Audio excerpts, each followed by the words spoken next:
The homeless man whose body was lit on fire over the weekend has been identified, and authorities are offering a reward for information that leads to an arrest in 3 attacks on transient men that has left 2 dead and 1 badly hurt. The director of the FBI says he's not recommending any criminal charges against Hillary Clinton for her use of a private email server.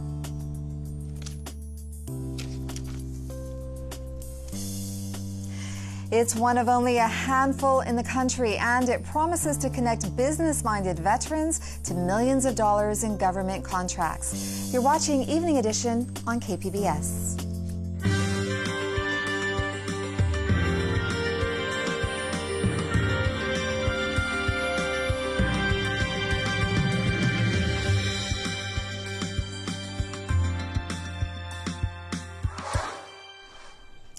Good evening. Thanks for joining us. I'm Amita Sharma. San Diego police have identified a man whose body was discovered burning in the Bay Park area Sunday. He was 53-year-old Angelo DiNardo. KPBS reporter Megan Burke says the man's autopsy bolsters detectives' theory that the murder is linked to another killing and brutal beating of homeless men. The autopsy reveals DiNardo was killed in a homicide before he was lit on fire Sunday morning along the train tracks near Claremont Drive and Morena Boulevard. Within 24 hours, 2 other homeless men within a 6-mile radius in the beach area had been attacked. One was found dead. The other was taken to the hospital in critical condition. Neither has been identified. Police are still asking for help finding a man who was seen running with a gas can near the first murder scene on Morena Boulevard. Meanwhile, homeless service nonprofit The Alpha Project is warning the homeless to stay alert and in groups at night. We're doing wellness checks on folks that are down in the riverbed and stuff, but it resonated all the way down to 17th and K down there today around the Neopet Day Center. We were talking to folks, and there's a lot of scared folks out there. I mean, this is about as extreme as it gets. I've been doing this 30 years, and I've never seen something this extremely savage. So people are scared. People with information on the attacks are asked to contact Crime Stoppers at 888-580-8477 or crimestoppers.org. A $1,000 reward has been offered. Megan Burks, KPBS News. A San Diego police sergeant is out on bail today following his arrest over the weekend in connection with an alleged off-duty assault on his girlfriend. The officer is a 13-year veteran of the department. A police spokesman says he has been placed on paid leave. Authorities did not disclose the extent of the woman's injuries.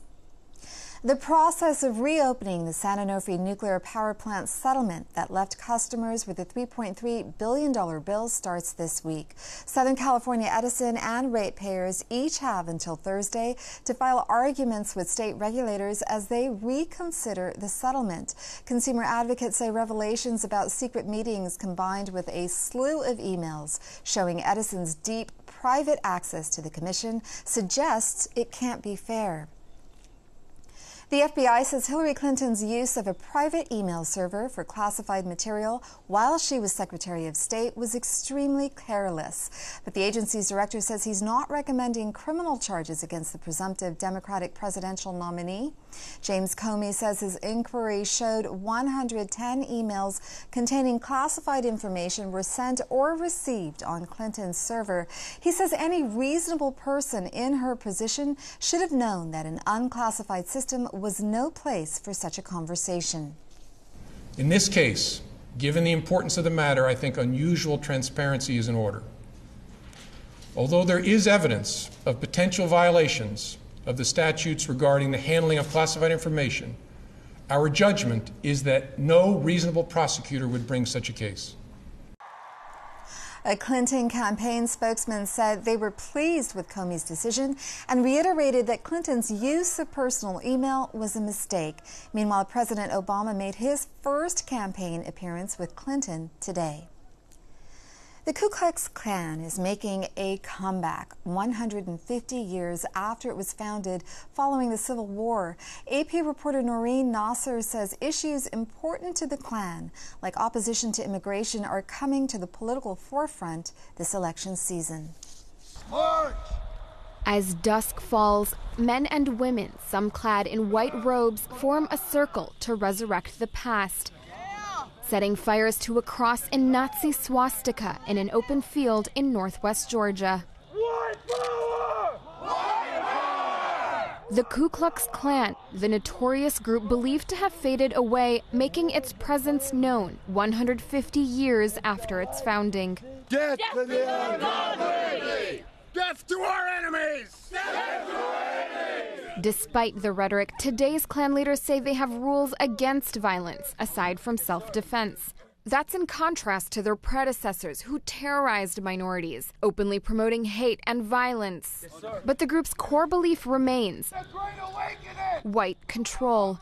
And their focus now, stopping immigration. You know, there have been people calling for a wall on our border for years. Thomas Robb, leader of the Knights of the Ku Klux Klan and friend of former Klan leader David Duke, says Donald Trump's message isn't new, but he sees Trump's rise as validation. They say Donald Trump is dividing the nation. He's not dividing the nation. He's revealing what's already there. This division has already been there for years. When Klan leaders say that they feel like national politics are going in some sense their way, they're not entirely wrong. They are absolutely in love with Donald Trump in particular, and see him as, in the words of one neo-Nazi website out there, our glorious leader. After Duke's public support of Trump, the Republican candidate came out days later disavowing him. I disavowed again? I mean, how many times are you supposed to disavow? Still, Klan leaders claim membership is up at the twilight of President Barack Obama's second term in office. Signing up is as easy as filling out an online form, if you're white and Christian. White nationalism and our ideals has moved into the mainstream, like it or not, and it's high time, and it has to come into the mainstream, otherwise it's over. But the Southern Poverty Law Center, which tracks extremist groups, says the group is too fragmented to see a return to its heyday. It puts the numbers in the thousands, a mere fraction of the 4 million during the 1920s, or the tens of thousands in the 1960s. Although the Klan today is certainly less violent than, say, the Klan of the Civil Rights era of the 1960s, that does not mean that it is some benign group that does not engage in political violence. On that same day as the cross burning in Georgia, a handful of white supremacists gathered for a rally at Stone Mountain.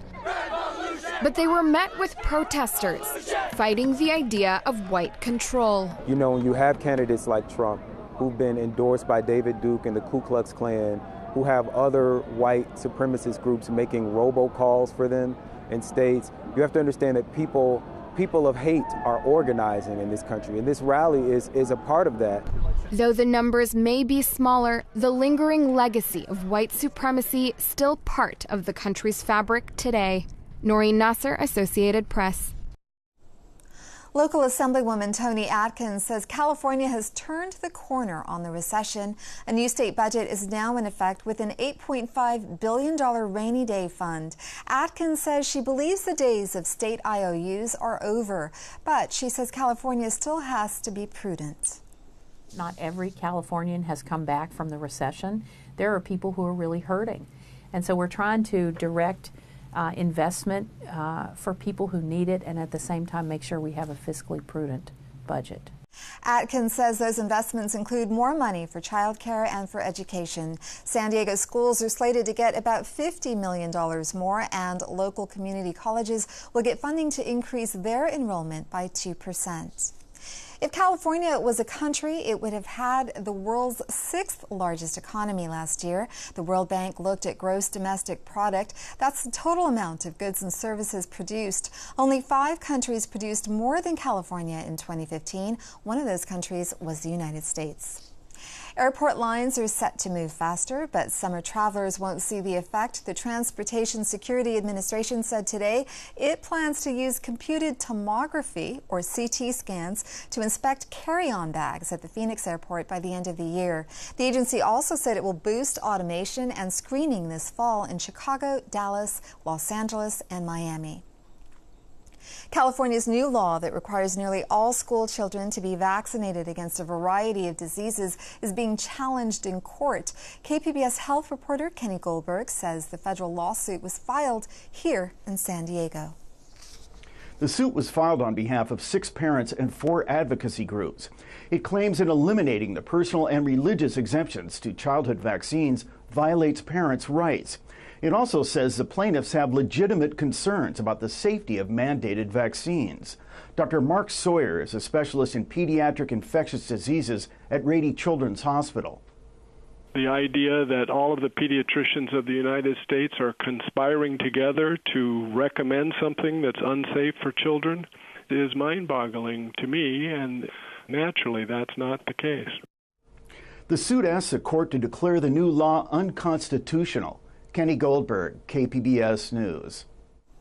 California farmers are weighing in on a new federal farm bill. The State Board of Food and Agriculture sat down with farmers today to discuss the 2018 federal farm bill. The legislation aims to make reforms on drought relief, crop insurance, grants, and food research. Farmers say they would like to see more federal dollars directed toward California. We have 400 different crops that we grow in California versus some of our neighboring states and Midwestern states that have 2 or 3 or 4. So the Farm Bill, believe it or not, is mandated and dictated and led and driven somewhat by the legislators that come from different states that have a lot of political sway. So we need to, as California farmers, really encourage our delegation to work on behalf of California. California is the leading agricultural state in the nation. Cleanup following San Diego's 4th of July celebrations began early this morning. Volunteers with 3 environmental groups picked up nearly 1,100 pounds of trash left on beaches over the 3-day holiday weekend.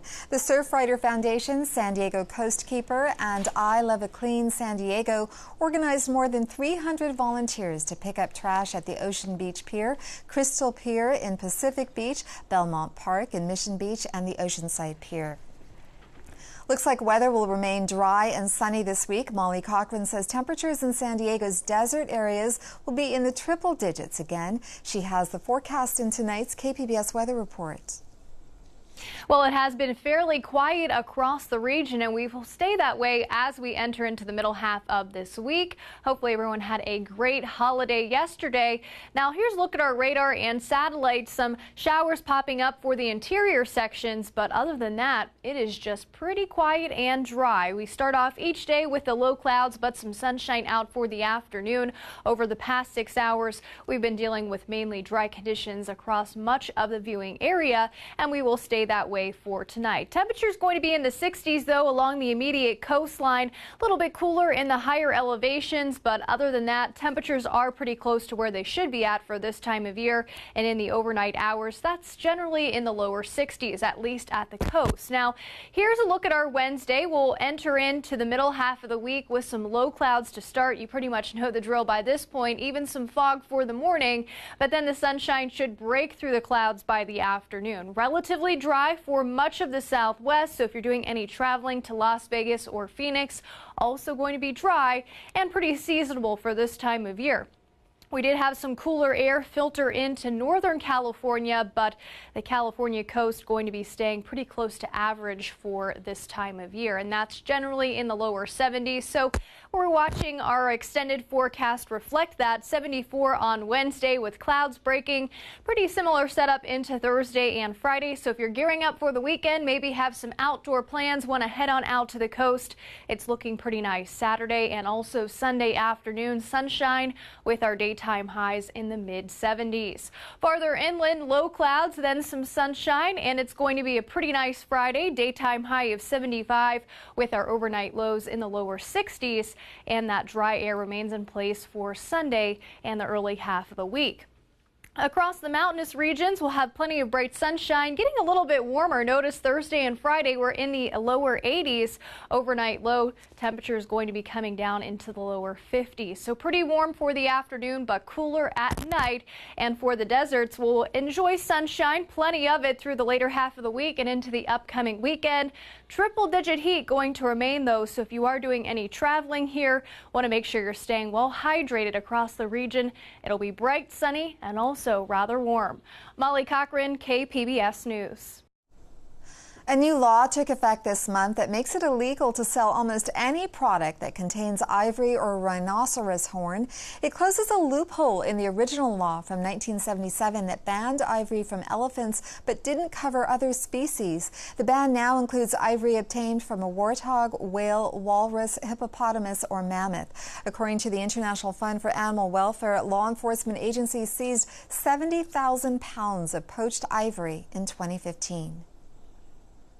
I'm John Yang. On the next NewsHour, we begin our series, The New Cold War, from inside Russian-held Ukraine. That's Tuesday on the PBS NewsHour.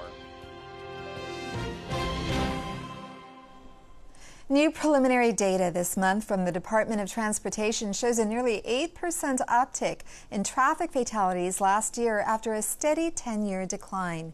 Here in San Diego, KPBS reporter Taryn Mento shows us one busy intersection where the city is working to make the roads safer for pedestrians and bicyclists. Orange traffic cones and neon netting along the busy intersection of 54th Street and Choice Parkway are a sign that safety improvements are in progress. Since young skateboarder Jonathan Cortez was killed in a hit-and-run accident nearby last fall, the community has pushed for better sidewalks, and the city has scraped together funds to expedite the plan. Officials announced they secured the dollars needed back in May.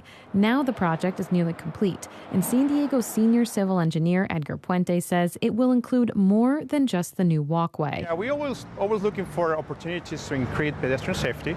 So in this case, we added sidewalks on both sides of 54th Street. Also, we added curb ramps and a pedestrian refuges, so pedestrians can safely come to the island, stop, look both ways, and cross the street safely. The area also features new protected bike lanes, and more are coming during the second phase of the project. The lanes, sidewalk, and safety improvements are all expected to be done by the end of August. Taryn Mento, KPBS News. El Cajon Boulevard has also been identified as risky for pedestrians and bike riders, and it's one of the corridors identified as part of the City of San Diego's campaign to see zero traffic deaths there by 2025. A monthly bicycle education class being offered by the San Diego Bicycle Coalition at the Copley Price YMCA aims to help make this happen. This is a basic road bike. It's got these narrow tires, flat bars, and flat bars. Bicycling is really a safe activity. It's the motorists who are causing the deaths and mayhem. So we're trying to teach folks what the rules of the road are, how to get along better in traffic, communicate with each other, and to avoid mistakes. Squeeze a brake and see if it stops you. I just started biking often. I wanted to learn more about bike safety, bicycling with other motorists on the road. I'm getting nervous. My friends and I are trying to ride our bikes more, and it's still a little intimidating being in front of those cars. Sometimes there's just so much traffic, so we try and find routes that are less congested. Today, learn how to brake, maneuver, start, stop. We're going to use the rear brake as an indicator of starting to lift. We try to show bicyclists how to avoid mistakes of their own and how to avoid the mistakes that motorists might make, which cause crashes. We don't want crashes. We want to be able to ride as far as we can with as much fun. That story was produced by Brian Myers from the Media Arts Center San Diego as part of the Speak City Heights project. Major League Baseball is making a major commitment to technology. KPBS's Matt Hoffman tells us that one Carlsbad tech company is stepping up to the plate. So you're going to get instant analysis, swing to swing. That was a terrible swing. That's Justin Goltz. I've got my bat RPMs, my time to contact, my bat path angle, whether I'm swinging up or down on the ball. Goltz is demonstrating how Blast Motion's baseball swing analyzer works. He tees up a baseball, and within seconds, swing data sent directly to his phone in sync with video. That's all thanks to a small sensor attached to the bottom of the bat. Before the season, Major League Baseball announced the approval of a pair of bat sensors, one of them from Blast Motion. The Carlsbad-based company doesn't just make sensors for baseball, it offers products for golf, basketball, and athletic performance. Michael Bentley is the founder of Blast Motion. He grew up fixing and racing bikes, but soon moved his attention to golf. I took racing, I raced for many years. I kind of stopped racing when I was 18 years old and really got into golf and started playing golf at a high level. Was lucky enough to play in college and then play professional around the world. So I was always intrigued with the mechanics side and on how do I improve my games. That curiosity is what led Bentley to create the swing analyzer. Although his company wasn't officially launched until 2011, Bentley had been developing the technology since the 1980s. So the goal was, how do we get the sensor small enough that we put it on a golf club? Right. So in early 2000, we created a sensor, but it was about the size of a GoPro camera. And we couldn't put it on a golf club, it was too heavy. We could put it on the body and get a lot of great data, but we want to understand what that golf club was doing. In its current version, the sensor is about the size of a quarter and weighs a few grams, hardly noticeable. A smaller sensor led to interest from PGA Tour players. In April, Major League Baseball announced Blast Motion Swing Analyzer would be allowed for use during batting practice and warm-ups. Justin Goltz is the baseball channel manager at Blast. He says the swing analyzer fills the gap between pre- and post-pitch data.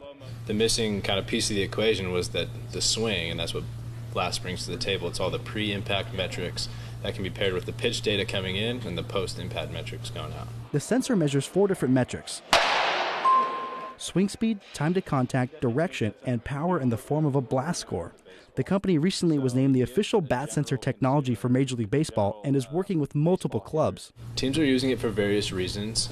Some have very in-depth analytics departments and personnel that are using it for the data on the back ends. Other teams, it's their sports technology teams, and then some have even dove into using the swing analyzer for medical reasons. But what about average, everyday consumers? Blast follows a top-down style of marketing. So when you're working with Major League Baseball and your data and your sensor is accurate enough to capture the traits that they're looking for, going forward that should trickle down to the NCAA schools, to the elite high schools, elite travel ball teams, and then down to the everyday consumer.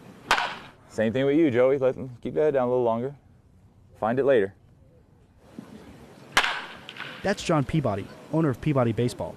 In addition to his coaching business, Peabody coaches for the San Diego Show baseball program and is the varsity coach for Santa Fe Christian High School. So just to kind of throw the sensor or the video aspect into the training, it's different, it's a new flavor, so the kids, are a little bit motivated by it. Peabody says the sensor is changing coaching.